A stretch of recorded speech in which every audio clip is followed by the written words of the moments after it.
12 de agosto de 2015, Tianjin, China. Lo que arrancó como un incendio industrial cualquiera, terminó convirtiéndose en una de las explosiones no nucleares más grandes de la historia. Las imágenes dieron la vuelta al mundo, pero detrás de ellas se escondía un secreto mortal, un cóctel químico que jamás debió estar ahí y una cadena de negligencia que desafiaba toda lógica. Esto no fue un simple accidente, fue la consecuencia de un error muy concreto y totalmente evitable. Hoy vamos a desgranar el fallo técnico exacto que encendió la mecha y desató el infierno en Tianjin.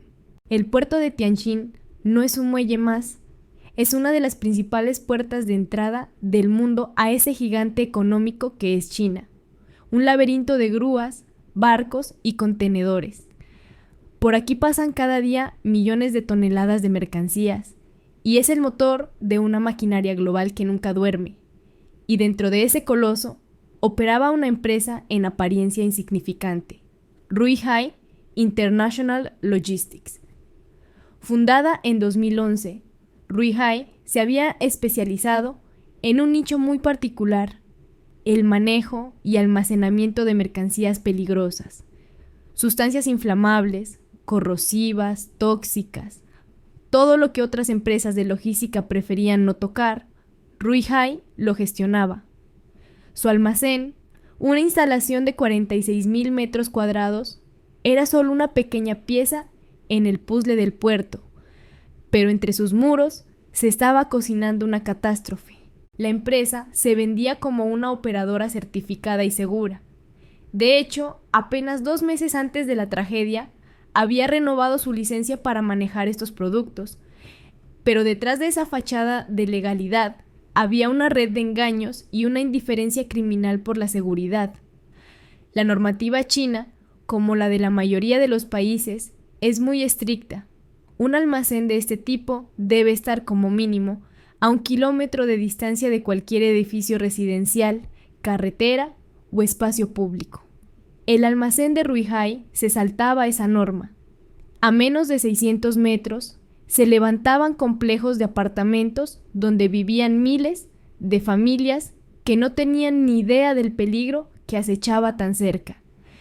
Para entender cómo se llegó a este punto, tenemos que dar un paso atrás y ver la cadena de errores que convirtió este almacén en una auténtica bomba. Para empezar, Ruihai Logistics había estado operando sin una licencia válida durante casi 8 meses, entre octubre de 2014 y junio de 2015. Se habían manejado hasta entonces bajo una extensa capa de documentos falsos y sobornos. La dirección de la empresa, y en particular su presidente Yu Shouwei, usó todo tipo de trucos para conseguir los permisos. Falsificaron informes de impacto ambiental y de seguridad, pagaron a funcionarios para que miraran a otro lado, e incluso paraban sus operaciones más peligrosas, justo cuando sabían que iba a haber una inspección. La gestión interna era, según lo describiría más tarde la sentencia judicial, caótica. Los registros de los materiales que guardaban eran un desastre. Había diferencias enormes entre lo que apuntaban en sus libros y lo que declaraban en la aduana. Era imposible saber con certeza qué había en cada contenedor, y lo que había era un cóctel químico de una peligrosidad extrema. El almacén contenía, entre muchas otras cosas, 3 componentes clave que nunca, bajo ninguna circunstancia, debieron estar juntos. Primero, 800 toneladas de nitrato de amonio. La mayoría lo conoce como fertilizante, pero en las condiciones adecuadas es también un explosivo potentísimo, responsable de algunas de las peores tragedias industriales de la historia, como la de Texas City en 1947 o la más reciente de Beirut en 2020.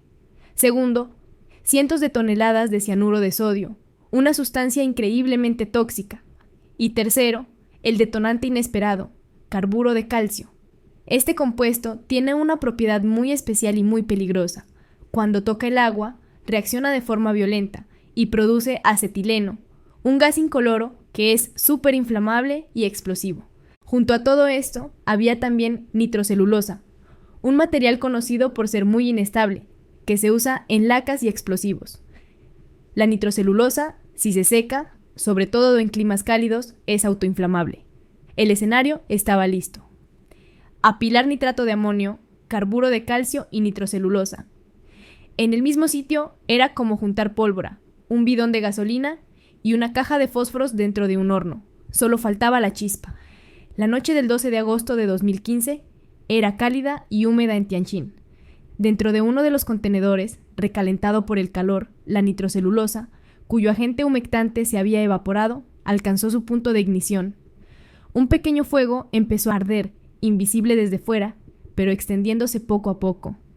Cerca de las 10:50 de la noche, los trabajadores del puerto vieron el humo y dieron la alarma. Se envió a la primera dotación de bomberos.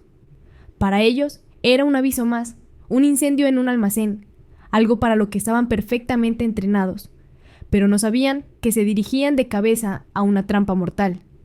Por culpa de la gestión caótica y los registros falsos de Ruby High Logistics, los bomberos no tenían ni la más remota idea de la naturaleza de los químicos que estaban ardiendo. No sabían nada del cóctel mortal que les esperaba. Al llegar, hicieron lo que cualquier bombero haría en un incendio normal. Desplegaron sus mangueras y empezaron a rociar el fuego con agua. ¿Y qué sucede cuando el carburo de calcio toca el agua? ¡Wow! 日楼都在晃，需求啊！我靠，原子弹吗？这是！我操！楼上玻璃碎了，我操！这冲击力太大了！别看了，楼别塌了，我靠！赶紧穿衣服。操，楼别塌了！ Whoa! Holy shit! Did you get that? Fuck yeah, I'm videoing it. What the fuck? I think that might be a gas station or something. Fuck yeah, it's a gas. Whoa! Whoa! Oh, what the? Holy shit! No fucking way! Oh shit! Oh shit! No, baby! No! Nice. Are we dangerous here? Yeah, we're dangerous. Oh my god! Oh dear. Are you filming? Yes, I'm filming! Wow! Wow! I think we are dangerous.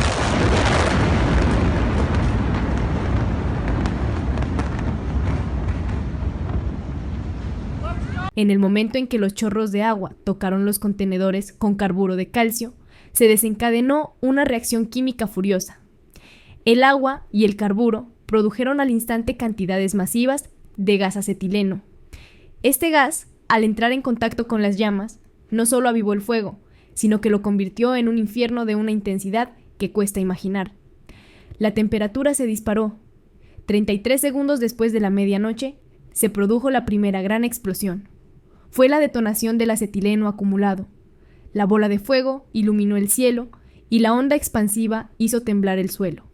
Esta primera detonación fue devastadora, con una fuerza equivalente a unas 3 toneladas de TNT. Pero era solo el principio.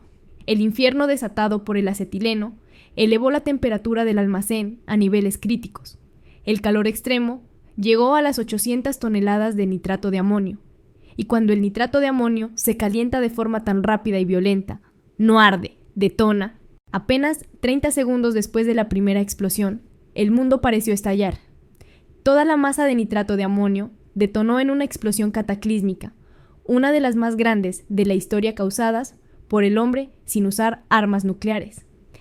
Esta segunda detonación fue equivalente a unas 21 toneladas de TNT, pero la energía combinada de ambas explosiones fue mucho mayor, con estimaciones que calculan una potencia total de casi 340 toneladas de TNT. Una gigantesca bola de fuego se elevó cientos de metros, formando un hongo de humo y escombros que recordaba a una explosión atómica. La onda de choque se expandió a la velocidad del sonido, pulverizando todo en un radio de cientos de metros.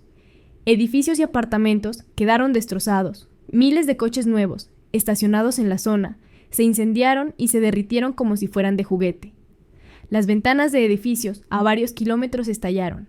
El Centro de Redes Sismológicas de China registró la explosión como un terremoto de magnitud 2,9 en la escala de Richter. En el lugar del almacén de Ruihai solo quedó un inmenso cráter negro y humeante. El infierno se había desatado por completo, dejando un paisaje de devastación apocalíptica.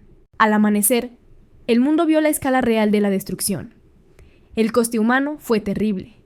La cifra oficial final se cerró en 173 muertos y casi 800 heridos. Lo más trágico fue el número de víctimas, en su mayoría miembros del equipo de emergencias. 104 de los fallecidos eran bomberos, muchos de ellos muy jóvenes, que acudieron con valentía sin saber el peligro al que se enfrentaban. Pero la tragedia no acabó con las explosiones. El aire y el suelo quedaron gravemente contaminados. La detonación liberó una nube tóxica que contenía, entre otras cosas, cianuro de sodio. Las autoridades tuvieron que evacuar un radio de 3 kilómetros por miedo a la contaminación. Días después, se detectaron niveles de cianuro en las aguas cercanas que superaban en más de 300 veces el límite de seguridad. La respuesta inicial de las autoridades chinas estuvo marcada por el secretismo y la censura, con un apagón informativo mientras el gobierno intentaba controlar el relato. Sin embargo, la magnitud del desastre, grabada en cientos de vídeos por los ciudadanos y difundida por todo el mundo, hizo imposible ocultar la verdad. Finalmente, la presión pública e internacional forzó una investigación a fondo. Los juicios que siguieron sacaron a la luz toda la trama de corrupción. En noviembre de 2016, 49 personas, entre directivos de la empresa y funcionarios del gobierno, fueron sentenciadas a prisión. El presidente de Ruihai Logistics, Yu Suewei, fue condenado a muerte con suspensión de la pena, una sentencia que en China suele conmutarse por cadena perpetua. Se había hecho justicia, pero para las víctimas y sus familias ya era demasiado tarde. La catástrofe que se desató en Tianjin no fue un acto del destino ni un accidente imprevisible. Fue la consecuencia directa de una cadena de decisiones humanas, decisiones movidas por la codicia y la corrupción.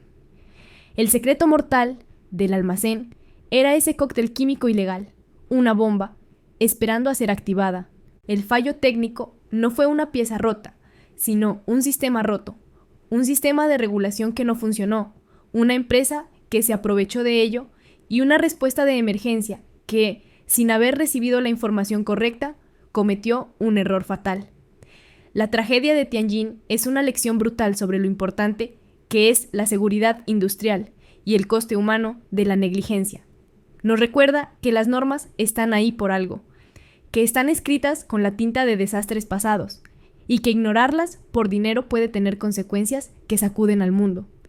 El cráter que quedó en el puerto de Tianjin no es solo una cicatriz en la tierra, es un monumento a las 173 vidas perdidas y una advertencia eterna sobre el precio de mirar hacia otro lado. Si el video te gustó, no olvides dejar tu like, compartir el video y dejar tu opinión al respecto. Si quieres estar al pendiente de nuestros próximos videos, suscríbete y activa las notificaciones. Hasta la próxima. Gracias por acompañarnos.